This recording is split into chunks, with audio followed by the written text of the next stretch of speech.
ज्ञान स्थली बोधगया के महाबोधि महाविहार सोसाइटी के सभागार में पाली को शास्त्रीय भाषा के रूप मान्यता प्रदान करने पर प्रधानमंत्री नरेंद्र मोदी को धन्यवाद ज्ञापित करने हेतु एक कृतज्ञता सम्मेलन का आयोजन किया गया।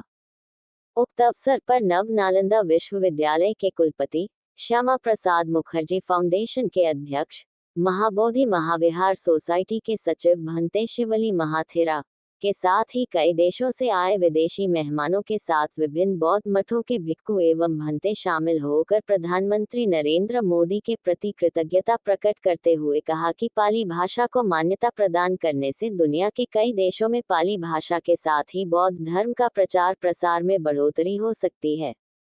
साथ ही मगध की धरती की भाषा पाली भाषा को पूरी दुनिया आत्मसात करने लगेगा, जिससे भारत में बौद्ध धर्म के करोड़ों लोगों का आवागमन बढ़ जाएगा। रमेश कुमार की रिपोर्ट। महासंघ, lay devotees from other countries, the distinguished scholars on the dais. Since time is very short, so I would not name everyone. It is absolutely a true honor for me. का ये आयोजन Mahabodhi society of India और doctor Shyama Prasad Mukherjee research foundation Delhi के संयुक्त तत्वावधान में हो रहा है, जिसका मुख्य उद्देश्य जो अभी वर्तमान सरकार यशस्वी प्रधानमंत्री नरेंद्र मोदी जी के नेतृत्व में जो पाली को उन्होंने शास्त्रीय भाषा का दर्जा दिया है, आज़ादी के इतने दिनों बाद जो भगवान बुद्ध की अपनी भाषा जिसमें भगवान बुद्ध के सारे उपदेश संकलित थे, प्रधानमंत्री मोदी जी की सरकार ने उसको जो शास्त्रीय भाषा का दर्जा दिया है, उसको एक महोत्सव के तौर पे न सिर्फ भारत में बल्कि पूरे विश्व के बौद्ध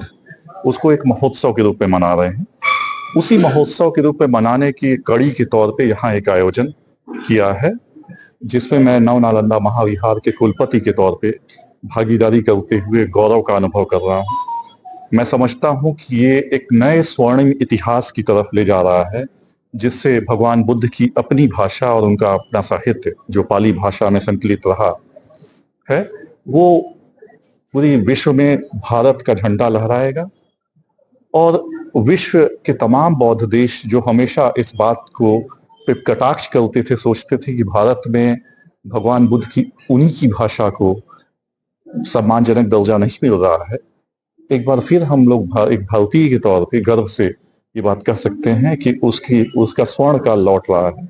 उसको सम्मानजनक दर्जा मिल रहा है तमाम विश्वविद्यालयों में। इसके बाद मैं उम्मीद करता हूँ उसका पठन पाठन शुरू होगा और आगे हम एक नए युवा पीढ़ी को भारत, अपने अतीत के भारत जो कि पाली साहित्य में संकलित है, उससे परिचित करा सकेंगे। तो मैं एक कुलपति के तौर पे, एक पाली भाषा और बौद्ध विद्या के शिक्षक और छात्र के तौर पे वर्तमान सरकार प्रधानमंत्री मोदी जी का दिल से आभार प्रकट करना चाहता हूं और इस आयोजन के आयोजकों को भी बधाई देना चाहता हूं कि उन्होंने इतना सुंदर आयोजन किया। इससे देश को दुनिया में कितना इसका बहुत दूरगामी परिणाम मेरी समझ में आने वाला है, क्योंकि विभिन्न बौद्ध देशों से भारत के संबंध बहुत मधुर रहे हैं और मैं समझता हूं कि अब और सुदृढ़ हो सकेंगे पाली भाषा के पुनरुत्थान के साथ, क्योंकि अब हम लोग बहुत सारे संयुक्त कार्यक्रम कर सकते हैं, शोध कर सकते हैं और युवा पीढ़ी जो है, जो कि हमारी प्राचीन भाषाओं के प्रति, संस्कृत के प्रति, पाली के प्रति, प्राकृत के प्रति उदासीन रही है, उसमें विशेष तौर पे पाली और प्राकृत को जो अभी सरकार ने दिया है, आप जानते हैं कि प्राकृत जैन धर्म का प्रतिनिधित्व करती है और पाली बौद्ध धर्म का प्रतिनिधित्व करती है। इन दोनों भाषाओं के प्रति भी युवा पीढ़ी की रुचि पैदा होगी और रोजगार के अवसर पैदा होंगे और इससे हमारा अतीत का गौरव पूरे विश्व के सामने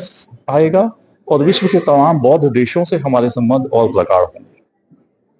घोषणा जो किया है प्रधानमंत्री जी ने, ये ऐतिहासिक एक निर्णय है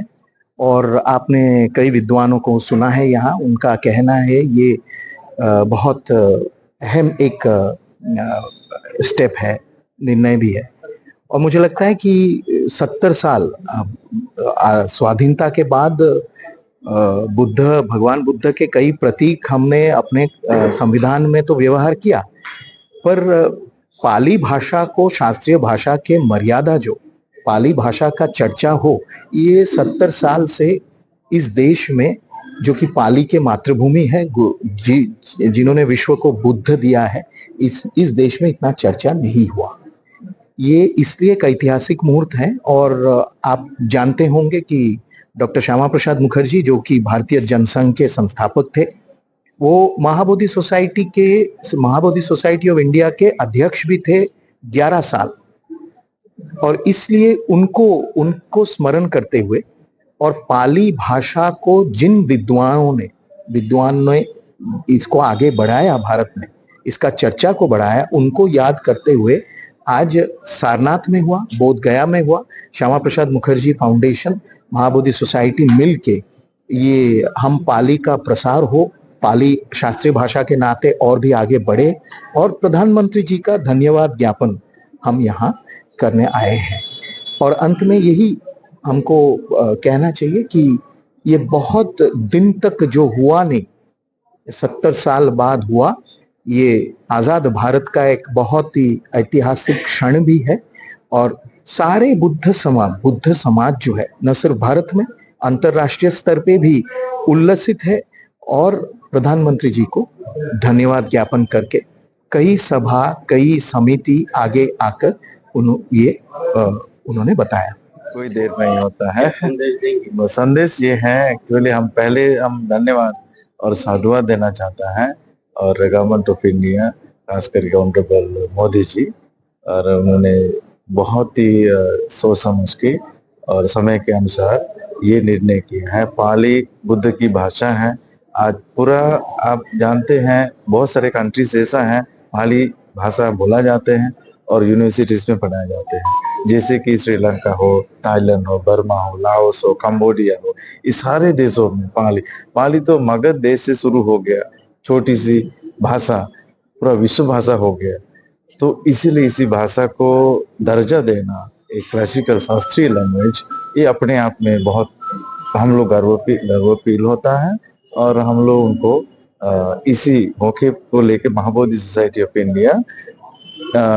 ये पाली भाषा को आगे प्रमोट करने के लिए और भी विकास करने के लिए हम लोग संस्था की तरफ से, और भी जो डॉक्टर श्यामा प्रसाद मुखर्जी फाउंडेशन है और भी मॉनेस्ट्रीज है, इनके साथ मिलकर हम लोग आगे काम करेंगे।